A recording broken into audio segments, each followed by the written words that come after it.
ओम शांति। आज 21 मई 2022 की बाबा की साकार रूप में चले हुए महावाक्य सुनते हैं। प्यारे बाबा बोले, मीठे बच्चे, श्रीमत में कभी मनमत मिक्स नहीं करना। मनमत पर चलना माना अपनी तकदीर को लकीर लगाना। प्रश्न है, बच्चों को बाप से कौन सी उम्मीद नहीं रखनी चाहिए? उत्तर है, कोई बच्चे कहते हैं, बाबा हमारी बीमारी को ठीक कर दो, कुछ कृपा करो। बाबा कहते, ये तो तुम्हारे पुराने आर्गन से थोड़ी बहुत तकलीफ तो होगी ही, इसमें बाबा क्या करे? कोई मर गया, देवाला निकल गया, तो इसमें बाबा से कृपा क्या मांगते हो? ये तो तुम्हारा हिसाब किताब है। हाँ, योग बल से तुम्हारी आयु बढ़ सकती है।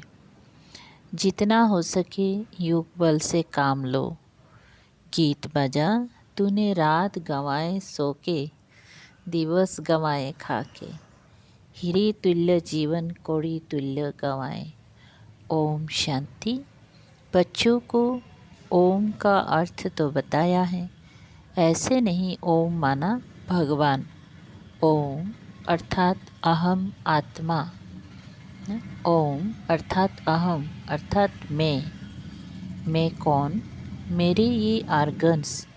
बाप भी कहते हैं अहम आत्मा मैं, परंतु मैं परम आत्मा हूँ, माना परमात्मा हूँ। वे है परम धाम निवासी परम पिता परमात्मा।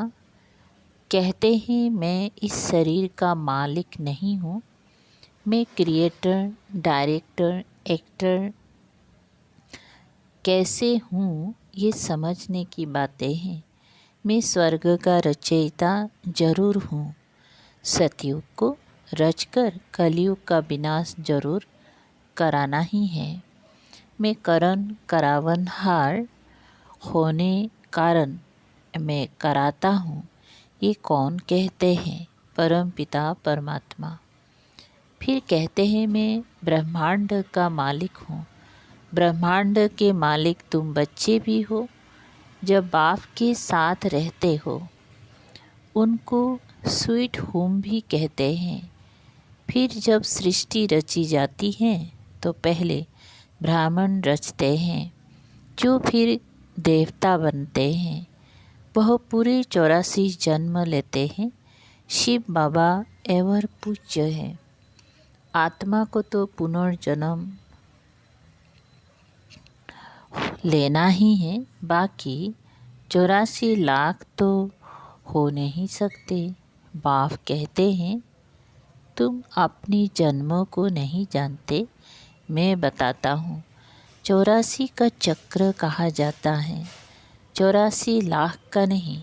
इस चक्र को याद करने से तुम चक्रवर्ती राजा बनते हो। अब बाप कहते हैं, मामे कम याद करो, देह सहित देह के सभी संबंधों को भूल जाओ। अब तुम्हारा यह अंतिम जन्म है। जब तक यह बात बुद्धि में नहीं आई है, तब तक समझेंगे नहीं। ये पुराना शरीर, पुरानी दुनिया है। यह देह तो खलास हो जानी है। कहावत भी है, आप मुए मर गई दुनिया। यह पुरुषार्थ का थोड़ा सा संगम का समय है। बच्चे पूछते हैं, बाबा ये ज्ञान कब तक चलेगा? जब तक भविष्य देवी राजधानी स्थापन हो जावे, तब तक सुनाते ही रहेंगी। इम्तिहान पूरा होगा, फिर ट्रांसफ़र होंगी नई दुनिया में। जब तक शरीर को कुछ ना कुछ होता रहता है, यह शारीरिक रूप भी कर्म भोग है। बाबा का ये शरीर कितना प्रिय है। जो तो भी खांसी आदि होती है तो बाबा कहते हैं, यह तुम्हारे आर्गन्स पुराने हो गए हैं, इसीलिए तकलीफ़ होती है। इसमें बाबा मदद करें। ये उम्मीद नहीं रखनी चाहिए। दिवाला निकला, बीमार हुआ, बाप कहेंगे ये तुम्हारे ही हिसाब किताब है। हाँ, फिर भी युग से आयु बढ़ेगी, तुमको ही फ़ायदा है। अपनी मेहनत करो, कृपा नहीं मांगो, बाप की याद में कल्याण है। जितना हो सके योग बल से काम लो। गाते हैं ना मुझे पलकों में छिपा लो। प्रिय चीज़ को नूरे रतन प्राण प्यारी कहते हैं। ये बाप तो बहुत प्रिय हैं, परंतु है गुप्त, इसलिए लाभ पूरा ठहरता नहीं। नहीं तो उनके लिए लाभ ऐसा होना चाहिए तो बात मत पूछो। बच्चों को तो बाप पलकों में छिपा लेते हैं। पलके को ये आँखें नहीं, ये तो बुद्धि में याद रखना है कि ये ज्ञान हमको कौन दे रहा है। मोस्ट बिलव्ड निराकार बाप, जिसकी ही महिमा है पतित पावन, ज्ञान का सागर, सुख का सागर, उनको फिर सर्वव्यापी कह देते हैं। फिर हर एक मनुष्य ज्ञान का सागर, सुख का सागर होना चाहिए, परंतु नहीं। हर आत्मा को अपना अविनाशी पाठ मिला हुआ है। ये है बहुत गुप्त बातें। पहले तो बाप का परिचय देना है। पारलौकिक बाप स्वर्ग की रचना रचते हैं। सतयुग सचखंड में देवी देवताओं का राज्य होता है। जो नई दुनिया बाप रचते हैं। कैसे रचते हैं सो तुम बच्चे जानते हो। कहते हैं मैं आता ही हूँ पतितों को पावन बनाने। तो पतित सृष्टि को आकर पावन बनाना पड़े ना। गाते भी है ब्रह्मा द्वारा स्थापना, तो उनके मुख द्वारा ज्ञान सुनाते और श्रेष्ठ कर्म सिखलाते हैं। बच्चों को कहते हैं मैं तुमको ऐसे कर्म सिखलाता हूँ जो वहाँ तुम्हारे कर्म विकर्म नहीं होंगी, क्योंकि वहाँ माया है ही नहीं। इसीलिए तुम्हारे कर्म अकर्म बन जाते हैं। यहाँ माया है, इसीलिए तुम्हारे कर्म विकर्म ही बनेंगे। माया के राज्य में जो कुछ करेंगे उल्टा ही करेंगे। और बाप कहते हैं मेरे द्वारा तुम सब कुछ जान जाते हो। वो लोग साधना आदि करते हैं, परमात्मा से मिलने के लिए अनेक प्रकार के हठ योग आदि सिखाते हैं। यहाँ तो बस एक बाप को याद करना है, मुख से सिर्फ भी नहीं कहना है। ये बुद्धि की यात्रा है। जितना याद करेंगी उतना रुद्रमाला का दाना बनेंगी। बाप के नज़दीक आएंगी। शिव बाबा के गले का हार बनना या रुद्रमाला में नज़दीक आना, उसकी है रेस। चार्ट रखना है तो अंतमति सुगति हो जाए। देह भी याद ना पड़े, ऐसी अवस्था चाहिए। बाप कहते हैं अब तुमको हीरे जैसा जन्म मिला है। तो मेरे लाडले बच्चे, नींद को जीतने वाले बच्चे, कम से कम 8 घंटे मेरी याद में रहो। अभी वो अवस्था आई नहीं है। चार्ट रखो। हम सारे दिन में कितना समय याद की यात्रा पर चलते हैं, कहाँ खड़े तो नहीं हो जाते। बाप को याद करने से वर्षा भी बुद्धि में रहेगा। प्रवृत्ति मार्ग है ना। नंबर 1 है बाप का स्थापना किया हुआ स्वर्ग का देवी देवता धर्म। बाप राजयोग सिखलाकर स्वर्ग का मालिक बनाते हैं। फिर ये ज्ञान प्राय लोप हो जाता है।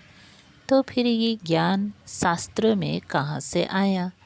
रामायण आदि तो पीछे बनाई हैं। सारी दुनिया ही लंका है। रावण का राज्य है ना। बंदर जैसे मनुष्यों को पवित्र मंदिर लायक बनाकर रावण राज्य को खत्म कर देते हैं। सद्गति दाता बाप ज्ञान देते हैं सद्गति के लिए। उनको सद्गति करनी है अंत में। अब बाप कहते हैं बच्चे और सब को छोड़ एक मेरे से सुनो। मैं कौन हूँ पहले ये निश्चय चाहिए। मैं तुम्हारा वही बाप हूँ। मैं तुमको फिर से सभी वेदों शास्त्र का सार सुनाता हूँ। ये ज्ञान तो बाप सम्मुख देते हैं, फिर तो विनाश हो जाता है। फिर जब द्वापर में खोजते हैं तो वही गीता आदि शास्त्र निकल आते हैं। भक्ति मार्ग के लिए जरूर वही सामग्री चाहिए जो अभी तुम देखते हो। औरों का ज्ञान तो परंपरा से चला आता है। यह ज्ञान तो यहाँ ही खत्म हो जाता है। बाद में जब खोजते हैं तो यही शास्त्र आदि हाथ में आते हैं, इसलिए इनको अनादि कह देते हैं। द्वापर में सब वही शास्त्र निकलते हैं। तब तो मैं आकर फिर से सभी का सार सुनाता हूँ। फिर वही रिपीटेशन होंगी। कोई रिपीटेशन को मानते हैं, कोई क्या कहते हैं। अनेक मतें हैं। वर्ल्ड की हिस्ट्री ज्योग्राफी तो तुम बच्चे ही जानते हो और कोई जान ना सके।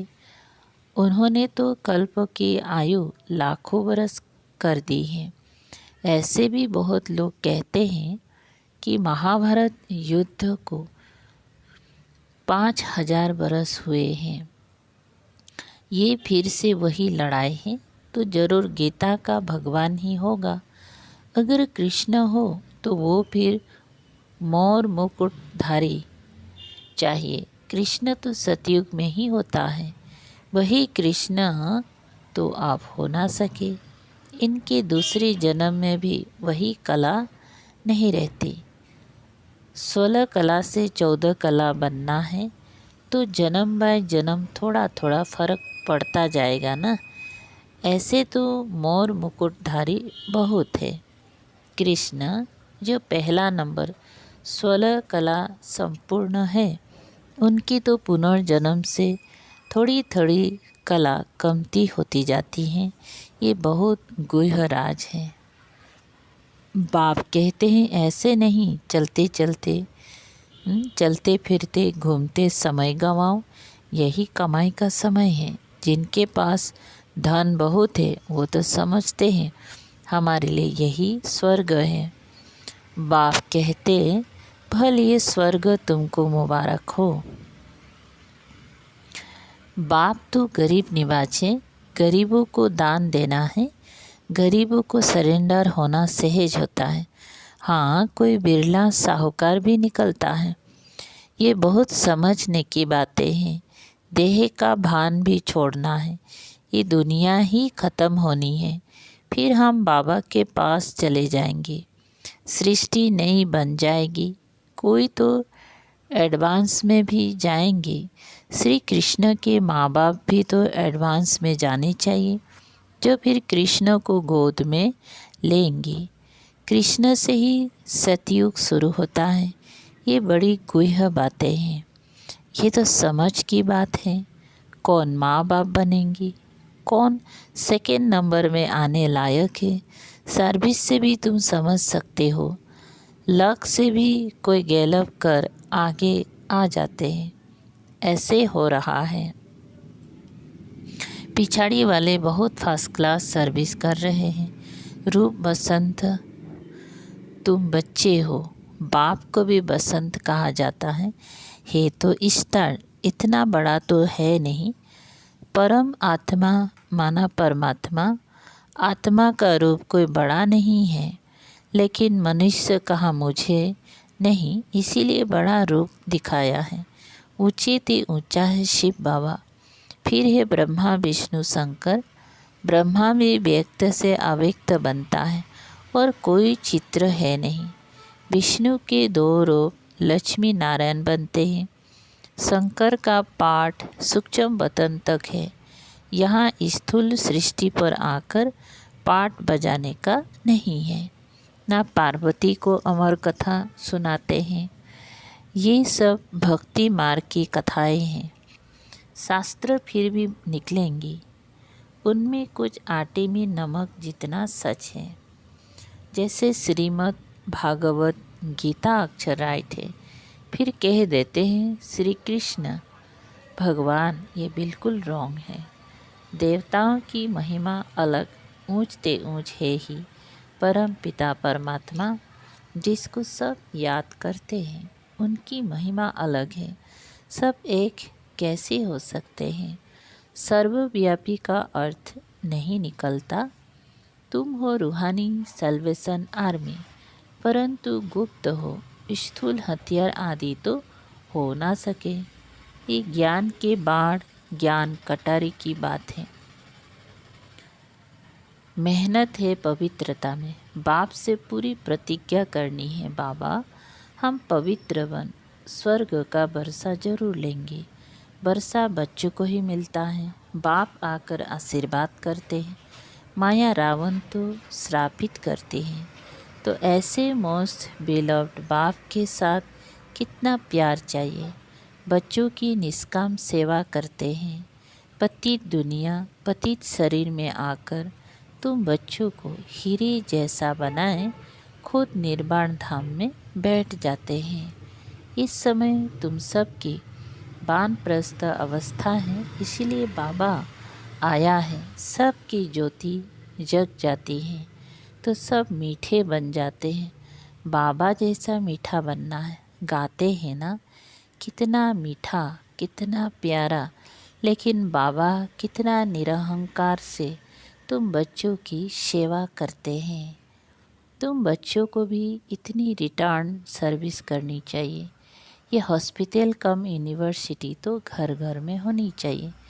जैसे घर घर में मंदिर बनाते हैं, तुम बच्चियाँ 21 जन्मों के लिए हेल्थ वेल्थ देती हो श्रीमत पर। तुम बच्चों को भी श्रीमत पर चलना है। कहाँ अपनी मत दिखाए तो तकदीर को लकीर लग जाएगी। किसी को दुख मत दो। जैसे महारथी बच्चे सर्विस कर रहे हैं वैसे फॉलो करना है। तख्त नसीन बनने का पुरुषार्थ करना है। अच्छा, मीठी मीठी शिकलने बच्चों प्रति माता पिता बाप दादा का याद प्यार और गुड मॉर्निंग। रूहानी बाप की रूहानी बच्चों को नमस्ते। हम रूहानी बच्चों की रूहानी बाप दादा को याद प्यार, गुड मॉर्निंग और नमस्ते नमस्ते। शुक्रिया बाबा, थैंक यू बाबा। अच्छा, धारणा के लिए सार है नंबर 1, बाप समान निरहंकार बन सेवा करनी है। बाप समान निरहंकारी बन सेवा करनी है। बाप की जो सेवा ले रहे हैं उसका दिल से रिटर्न देना है।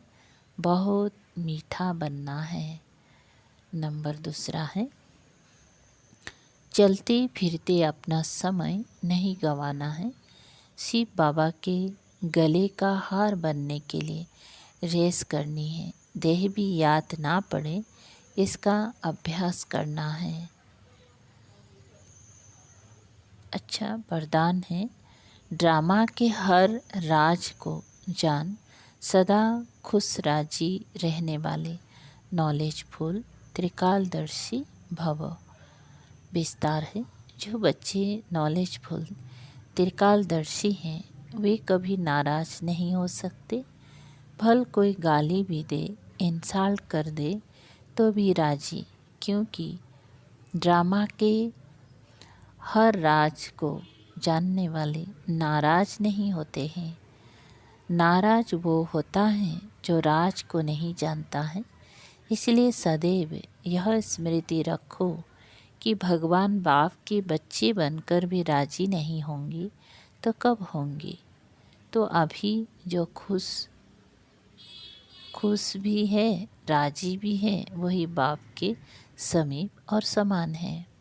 स्लोगन, जो व्यर्थों से इनोसेंट रहता है वही सच्चा सेंट मतलब महात्मा है। अच्छा, ओम शांति।